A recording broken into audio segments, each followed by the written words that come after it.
سزائیں جو ہیں یہ بنیادی طور پہ 8 فروری 2024 کے لیے اس دن کے لیے ان میں یہ سزائیں بالکل غیر قانونی ہیں، غیر آئینی ہیں.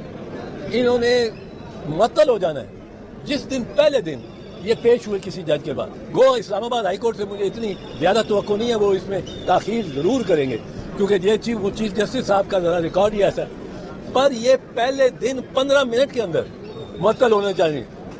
کل جو سزا ہوئی ہے سائفر کیس میں اس میں تو ایسی بات ہوئی ہے جو کبھی سنی نہیں، کبھی سوچا بھی نہیں ہو سکتی.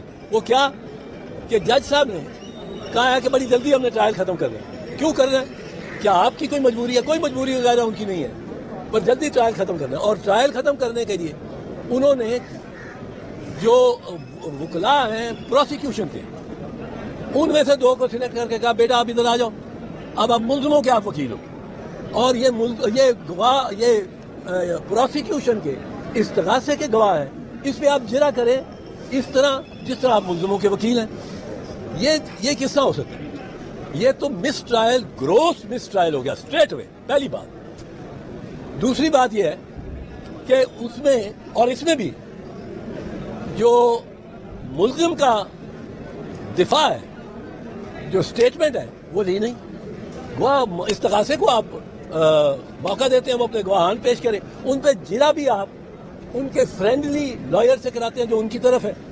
اور پھر ملزم کو جو 342 یہ ہے نا، یہ سیکشن ہے 342 جس کے تحت ملزم کا بیان ہوتا ہے.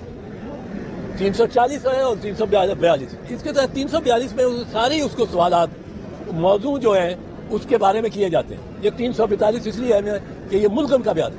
استغاثے کا سارا مکمل ہو گیا کیس، اب ملزم کا بیان ہے. اب ملزم کا بیان آیا تو اس کے بغیر بیان لیے ہوئے آپ نے اس کو سزا کر دی.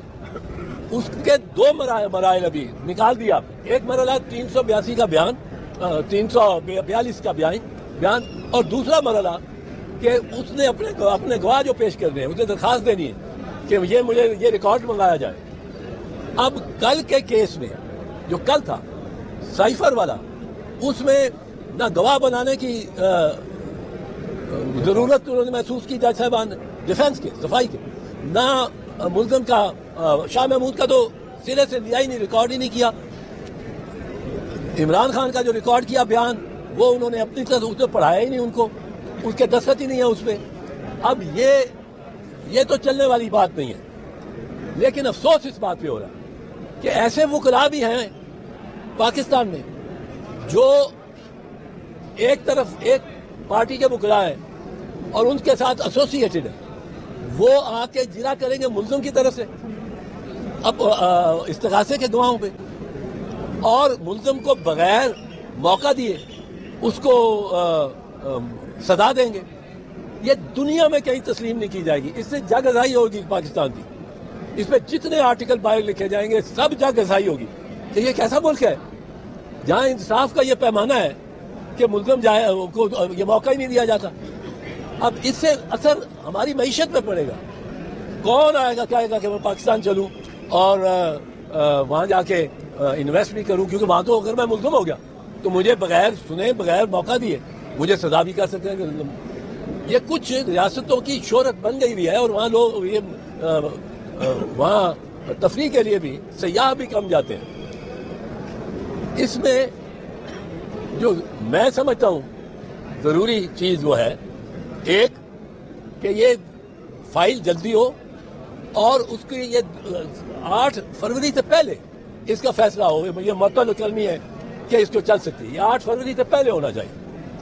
دوسری بات یہ ہے کہ جن وکلاء نے کیا ہے cross examination on behalf of Shah Mahmood and Imran Khan اور وہ ٹیم میں رہے ہیں استغاثے کی، ان کے خلاف تادیبی کارروائی ہونی چاہیے.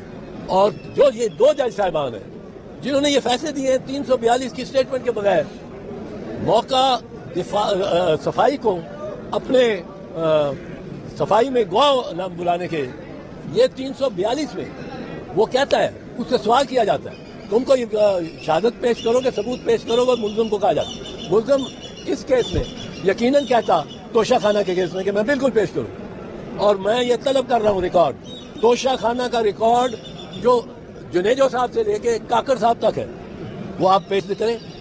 اگر یہ ڈپارٹمنٹل پریکٹس ہے، یہ ذرا غور سے سنیں، اگر یہ ڈپارٹمنٹل پریکٹس ثابت ہو جاتی ہے 50 سال کے ریکارڈ سے کہ اسی طرح ہی ہوتا رہا ہے، سارے وزرائے اعظم، سارے صدور، سارے فارن منسٹر وغیرہ توشہ خانہ سے اسی طرح گفٹ جو ملا اس میں عربی نے آپ کے ہاتھ میں دیا، آپ وزیر اعظم ہیں، آپ نے اپنے ملٹری سیکٹری کو دے دیا کہ اس کا ذرا تخمینہ لگاؤ کیا کاسٹ، میں نے کیا پے کرنا ہے اگر لینا، کیونکہ گفٹ مجھے ملا ہے پر میں یہ جائے گا ریاست کے ٹریجری میں، توشہ خانہ میں، وہاں سے مجھے بتاؤ۔ وہ ایک کمیٹی بیٹھی ہے، کمیٹی اس کا فیصلہ کرتی ہے کہ یہ قیمت لگنی ہے، وہ جب قیمت لگ جاتی ہے وہ بہت کم ہوتی ہے، یہ افسرشاہی نہیں قانون ایسا بنایا ہوا، وہ اپنے لیے بھی وہ کم ہوتی ہے، وہ آپ دیتے ہیں اور آپ کو کی وہ چیز ہو جاتی ہے۔ اب آپ اس کے بعد بیچیں اس کو جو مرضی کریں، مریم بی بی نے ایک BMW لے کے بیچی ہے توشہ خانہ سے، تو یہ کوئی مسئلہ نہیں کہ بیچ دی، مسئلہ ہے کہ یہ